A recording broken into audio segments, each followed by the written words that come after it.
हरिओम, राधे राधे, जय सिया राम। आप सभी को प्रणाम। आज एक महत्वपूर्ण चर्चा हम आप सभी के मध्य रख रहे हैं और उम्मीद करते हैं कि थोड़ा सा समय निकाल करके इस चर्चा को आप सभी जरूर सुनेंगे। आज मीडिया के माध्यम से एक वीडियो हमारे तक पहुंचा, सोशल मीडिया के माध्यम से, और वो वीडियो जोशीमठ का था। उस वीडियो में कुछ लोग अपने निजी आवास को छोड़ के, अपने अपने घर को छोड़ के पलायन करते हुए दिखाई पड़ रहे हैं। उस वीडियो में कुछ लोग अपने घर का सामान लेके, बोरिया बिस्तर बांध के और किसी दूसरे अन्य स्थान की तरफ जाते हुए दिखाई पड़ रहे हैं। वो माताएं जोर जोर से रो रही हैं, पुकार रही हैं कि शायद उनकी कोई सुने और उनकी कोई मदद करे। आश्चर्य होता है, जिस देश में छोटी छोटी चीजों को लेके एक लंबा डिबेट हो जाता है, एक लंबा डिबेट शो चलता है, एक छोटे से टी शर्ट पे एक आदमी के टी शर्ट को लेके कि इस आदमी की टी शर्ट में ऐसी क्या बात है जो शीत रोधी है, ठंड नहीं लगती इस आदमी को इस टी शर्ट को पहनने के बाद। इतनी छोटी छोटी सी बातों को लेके जहां एक लंबा डिबेट शो चल रहा होता है, उस स्थान पर जोशीमठ की कोई चर्चा नहीं। जोशीमठ, क्यों जोशीमठ की बात हो रही है?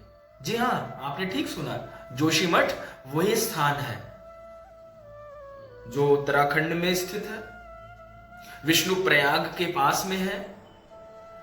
जब हम बद्रीनाथ की तरफ जा रहे होते हैं भगवान बद्रीनारायण के दर्शन करने, तो रास्ते में जोशीमठ पड़ता है। जोशीमठ वही स्थान है जहां इन दिनों शीत ऋतु में, शीतकाल के समय, भगवान बद्रीनाथ के प्रतीकात्मक विग्रह को रखा जाता है। वही स्थान है जोशीमठ। जोशीमठ 80 करोड़ हिंदुओं की आस्था का प्रतीक है। बहुत पौराणिक, बहुत पुरातन, बहुत सांस्कृतिक स्थान है जोशीमठ। वो आध्यात्मिक रेखा है हर हिंदुओं की, हर सनातन धर्मावलंबियों की एक आध्यात्मिक सांस्कृतिक रेखा है जोशीमठ, जो आज इन दिनों बहुत गंभीर खतरे से जूझ रहा है, जो कभी भी धराशायी हो सकता है। लोग पलायन करने को तैयार हो गए। वहां के घरों में, वहां के मंदिरों में लंबी लंबी दरारें, यहां तक कि माधव आश्रम, भगवान शंकराचार्य के आश्रम में अवस्थित जो शिवलिंग है, उस शिवलिंग में दरारें हैं। कारण क्या है? ये किसने किया? ये क्यों हो रहा है? इस पर भी चर्चा होनी चाहिए, लेकिन उससे पूर्व हमारे जोशीमठ को सुरक्षित करना बहुत जरूरी है। लोग पलायन होने को राजी हो गए हैं। हर व्यक्ति पलायन कर रहा है जोशीमठ से। आप विचार करें, अगर जोशीमठ धराशायी हो गया तो क्या होगा? जोशीमठ अगर धराशायी हुआ तो सनातन धर्मियों को, हर हिंदू का, हर सनातन धर्मी का इससे बड़ा कोई नुकसान नहीं हो सकता। जोशीमठ वही स्थान है जहां भगवान शंकराचार्य ने 4 पीठों का निर्माण किया, और 4 पीठों में जो सबसे पहला पीठ है ज्योतिष पीठ, जिसे आप और हम ज्योतिष पीठ के नाम से जानते हैं, वो ज्योतिष पीठ, वो ज्योतिर्मठ जोशीमठ में है। जोशीमठ वही स्थान है जहां भगवान आदि शंकराचार्य को सबसे पहले ज्ञान प्राप्त हुआ, बोध प्राप्त हुआ। जोशीमठ में ही भगवान शंकराचार्य की पवित्र दिव्य गुफा है। आज भी आप सभी दर्शन कर सकते हैं, और अनेकानेक दर्शनीय स्थान है। मैं इसके बारे में ज्यादा वर्णन नहीं कर सकता। फिलहाल सिर्फ इतना कहना चाहता हूं कि वो बहुत गंभीर संकट में है, और आप सभी से आग्रह है कि जोशीमठ की सुरक्षा के लिए, जोशीमठ की सहायता के लिए आप सभी हिंदुओं से जो भी हो सकता है वो आप सभी करें। वहां के निवासियों के लिए, वहां के लोगों के लिए, और वहां की सांस्कृतिक धरोहरों को बचाने के लिए जो भी हो सकता है हम सभी को करना चाहिए, और इस पर चर्चा होनी चाहिए। यद्यपि हम जानते हैं, सूचना हमें प्राप्त हो रही है कि सरकारों के माध्यम से अनेकानेक महाकार्य किए जा रहे हैं उसको बचाने के लिए, उसकी रखरखाव के लिए, उसकी देखभाल के लिए, लेकिन फिर भी इसकी कोई चर्चा नहीं है देश में। किसी से पूछिए जोशीमठ, ये जोशीमठ क्या है? अरे जोशीमठ वो है जो 80 करोड़ हिंदुओं की आस्था का एक लंबा और गहरा और आध्यात्मिक प्रतीक है।